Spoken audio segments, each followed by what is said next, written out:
All right, welcome back to the House of Prep. How y'all doing? My name is Jerry. It's good to see you guys. Hope you guys have been having a great week. Now, I wanted to talk about Food 101. Okay, anytime there's something going on in the world, there's always a lot of brand new preppers, or there's people who are reaching out considering prepping. And they don't want to be overwhelmed. They don't want to look at maybe the video that's showing the 10-year supply of goods where they haven't even started.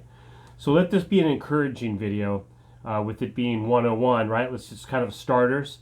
And this is how I started. Very simple.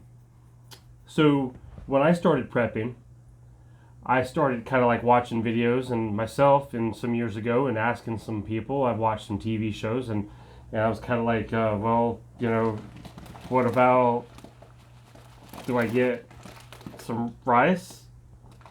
Yeah, you can get rice. Yeah, rice is good, guys. You can get rice. And look, people freeze it to kill bugs, whatever, and then you can watch videos on that. They put it in Mylar bags and then they can store it in food grade buckets. So you can really extend the life of rice, okay? And that's a good, easy start, cheap, very cheap type of a prep. Rice, and well, what about different kinds of beans? Yeah, you can get dry beans, you can get canned beans. There's all kinds of ways to do beans. And let me just tell this right off the bat here. I'm not saying go out and stock your entire pantry full of rice and beans. This is about balance, folks. And for those of you that know me, I'm all about balance. But just about everything in life, it's about balance. Look, I like to work hard, but I like to play hard, right? We like to have a balance of things. You don't want to be just all work and no play, all play and no work. Same with prepping. You don't want to just stock solely up on one item because, look, I understand. You got the family, the kids, maybe they don't even like rice and beans. But, maybe after a week of not eating, if something ever hit the fan, right? After a week of not eating, all of a sudden the rice and beans are going to look good. A starving person is going to eat them, right?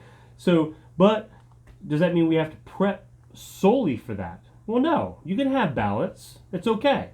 It's all right to have some balance in life. And it's same with our eating. Same with our prepping for what we may eat in maybe a 2-day crisis, right? Or a 4-day shutdown of something, or maybe a long-term scenario. But it's okay to have a little variety. It's all right. So, what about canned meats? Yes, yeah, canned meats are good. Frozen meats are good. Some canned meats may last a little longer than what you freeze. But do you know that, not just talking about meats that you buy at the store in a can, but what about the actual process of canning, right? That's a way to preserve meat, your proteins. And that's a skill. We haven't even talked about developing skills yet. That might be putting what do they say, put the cart in front of the horse? Is that how that saying goes? But that's just another way to prep and to put up meat.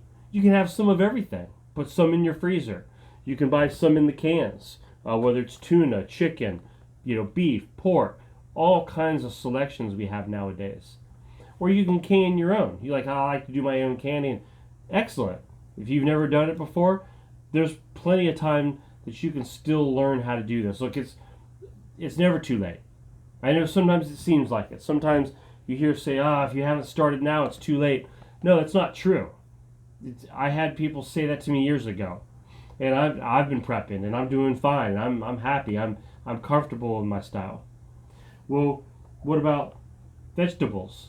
Yeah, you can use the canning jars. You can buy the cans of vegetables. Look, you can even grow your own vegetables. Look, what another benefit of being a prepper is learning new skills. What about gardening? Cucumbers, tomatoes, what do you like? Squash, zucchini. I mean, the list goes on and on. You could do corn, lettuce. Look, just get yourself outside of the box. Don't overwhelm yourself with too much. Make a list. What are your goals for prepping? I would say the first immediate goal for you is to get backups of everything. Get backup water. I would say even go as far as getting some sort of a water filtration. Now, if you want to drop a lot of money, you can get there's a company that makes some Berkey water filters. It's a really popular brand. Or you can get a Life Straw or two and have some ways to filter water. Just for emergencies. Just to have maybe, around in case you just have to drink through one of the Life Straws or something to get through and making sure you're safe to drink water if you're collecting rain or out of a creek out of the backyard, whatever the scenario. But stock up some water. Get backups to all your food. I already showed you a few items of things, but get backups to everything. Go through the menu of what you would cook or eat on a regular basis for you, your family. If people have specific likes or maybe if they have a health issue and they have to have a certain type of food, write it down, make a list. Then go through your pantry, get organized, get clean, and go ahead and start getting backups to everything. Everything. What about condiments? Yeah, your mayonnaise, mustard, ketchup. But I got full bottles in the fridge. But get a backup. Go ahead and get a backup to all the stuff that you own. Now, what about, Jerry, what about toilet paper? Yeah, absolutely. Paper products, toilet papers, paper towels, right? Kleenex. What about your paper plates? Throwawayables. Those are important. And your forks, knives, spoons. Look, just have them on hand. Have some backups put up. And I know sometimes it takes space, and that can be challenging. Look, I get it. Some people live in a small apartment, and you're trying to be creative, and that's good to be creative. It's good to try to think outside the box, but it's about balance. You don't want to just have it look like a hoarder lives in your apartment when you're trying to have company over and stuff. But you have to have a balance because you want to make sure you're prepared for any type of life's little curveballs that life likes to throw at us sometimes, right? So having backups to your food, your water. Look, what about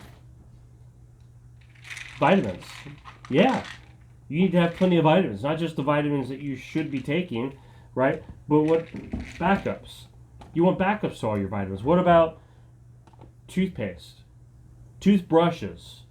Yeah, you should have backups to those things. Deodorant or your hair products, the things you put in the shower for the soaps and all that stuff. You should have a backup to everything that you use. What about cold medicines and things if I get sick, and Hall's cough drops or whatever your favorite go-to items are when you get sick. Aspirins, Excedrins, Tylenols, Motrin, things when you get headaches and things. Yeah, do you know even during maybe like a grid down or a worldwide or national lockdown, do you know that people still get headaches? Yeah, you will. You're still going to get headaches. Well, what if I can't go to the grocery store? What do I do? Well, that's why you have preps. You have things, at least backups of everything. Does that really sound hard to get you up and running, to have backups of things? No, it's really not. I thought it was very obtainable. And you don't have to have backups all in 1 week. You can break it up to fit your budget. Because it's about balance. It's about balancing your budget, but being active and proactive. Look, we don't wait till the store shut down and things hit the fan and then go out and try to buy. No, those are panic buyers. Okay, we're not panic buyers. We're not going to go and clear the shelves and have 2 or 3 shopping carts for our family. Everyone goes and we're taking out mountains of product out of the store and running up our credit cards. No, those are panic buyers. That's what we're avoiding. We're getting to the point where when life gets like that, you don't even have to go to the store. Wouldn't that be sweet? You wouldn't even have to go to the store to get the products that you want. So this is more of a long term, and this might not be something you do right away, but it's getting some sort of like a freeze-dried, something that lasts 30 years, but you have to try it now. Make sure you like it. But getting something that you can put up for a 30-year shelf life and just put it away and don't touch it. MREs, little things that you can pick up. And again, it's about your budget and spreading your finances out and doing things periodically and having a different balance of the types of foods you get. It's not all just canned food or canning jarred food or freeze-dried food or freezer food, right? It's a balance and it's a mixture of everything, and it's stuff that you like. Now, if you start prepping something, I would have everybody taste test it and just kind of say, hey, it's a yay or a nay, and let's move on with that. So that's it, guys. 101, very simple, very basic.